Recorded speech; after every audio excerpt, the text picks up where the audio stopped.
My name is Emily Carter. I am 27 years old. I work in a small office, and I like a quiet life. I like a warm cup of coffee in the morning and a good book at night. I do not want big drama. I only want honesty and peace. I wanted a simple love, and I thought I found it with Daniel Rivers.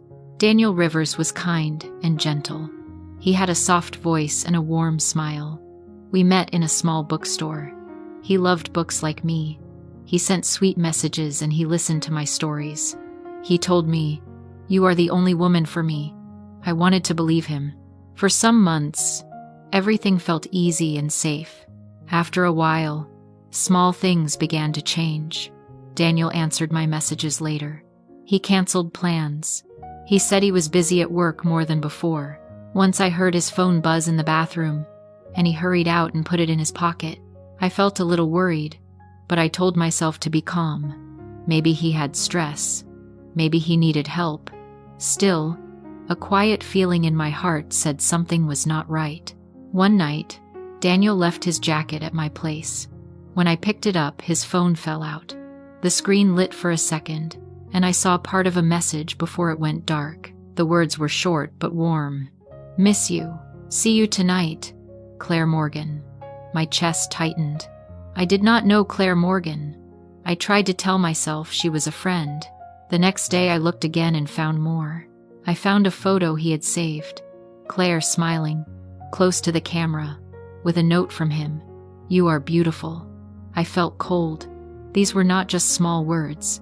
They felt like proof. When Daniel came back for his jacket, I asked about the messages. He seemed surprised and nervous. He said, "It is nothing, Emily. You worry too much." He laughed, a small laugh, but it felt thin. He changed the subject quickly. He did not answer me with truth. I sat after he left and felt small and sick. My trust broke a little. I wanted to know the truth. I looked for Claire Morgan online. Her picture was simple. She looked kind and calm. She did not look like a woman who wanted to hurt me. I felt angry, but I did not want to hate someone I did not know. I sent her a message. "Hi, I am Emily Carter. I think we need to talk about Daniel Rivers."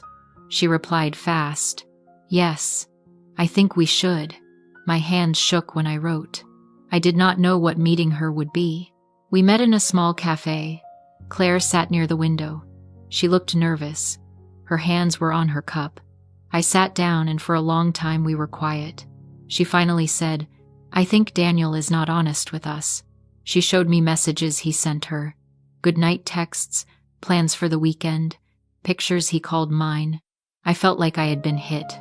She looked at me and said softly, "I did not know about you." I said, "I did not know about you either."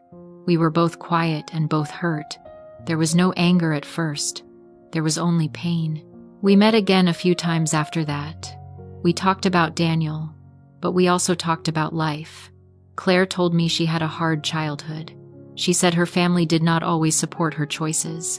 Her voice became soft when she spoke. She said she sometimes felt not good enough.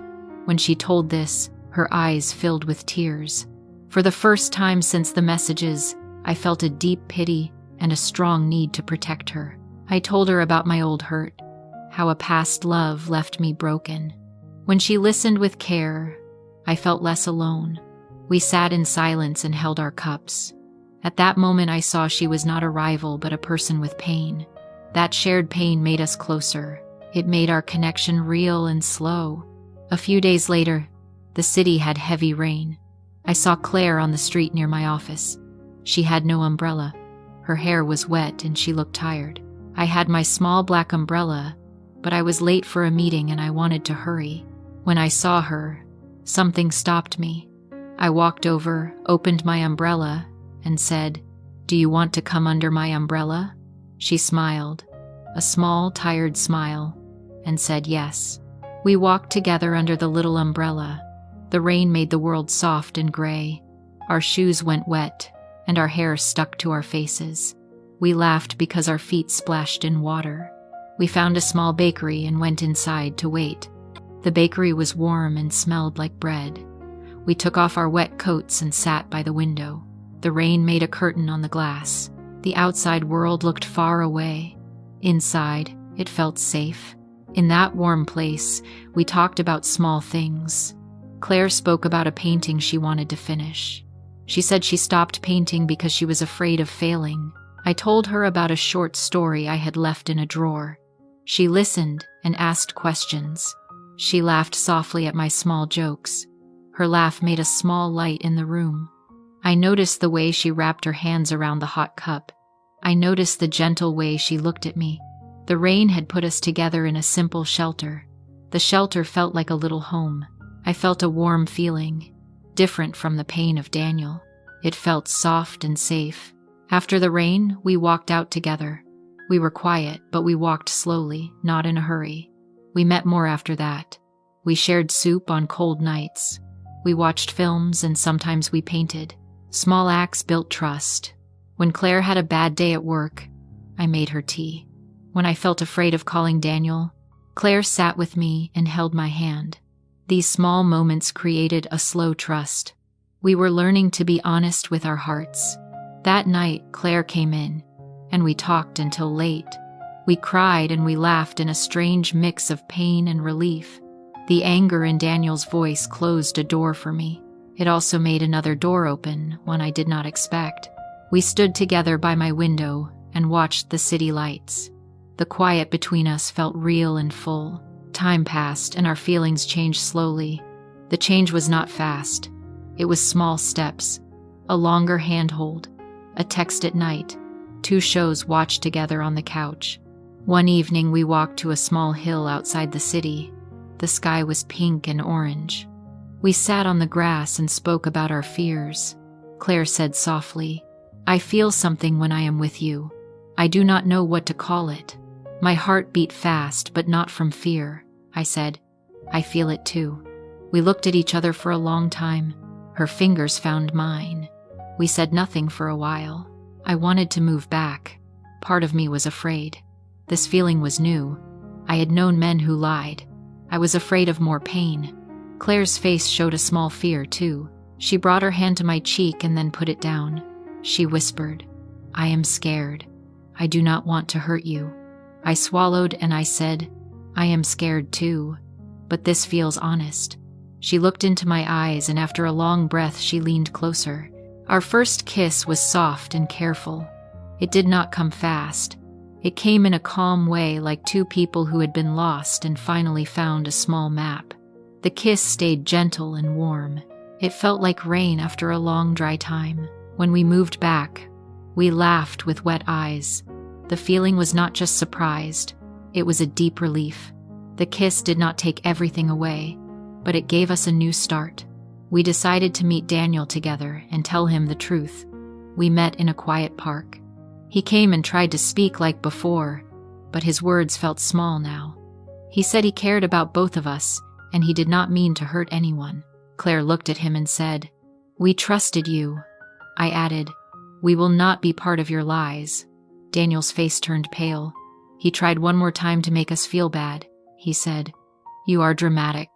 But we felt free. We walked away hand in hand. For the first time, leaving him felt like a door closing on a cold room. We stepped into fresh air. After that day, life was not perfect, but it was honest. We learned more about each other. We shared small routines. We cooked dinners, painted, and read. When I felt afraid, Claire stayed and listened. When she felt sad, I made tea and played soft music. The love between us grew slowly, like a plant in winter that finally sees sun. We worried about the world and about what others might say, but we decided to be brave together. Healing was the first thing we wanted. Love came after, quietly.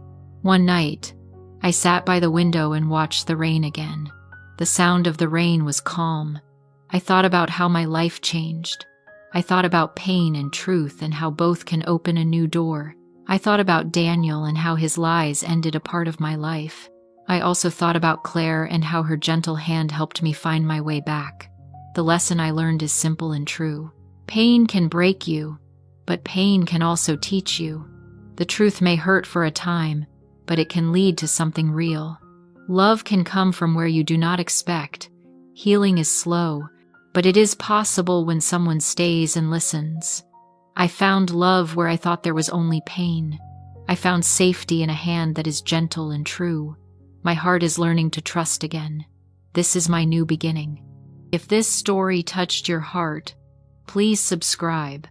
Not just for more stories, but for more moments that make you feel something again.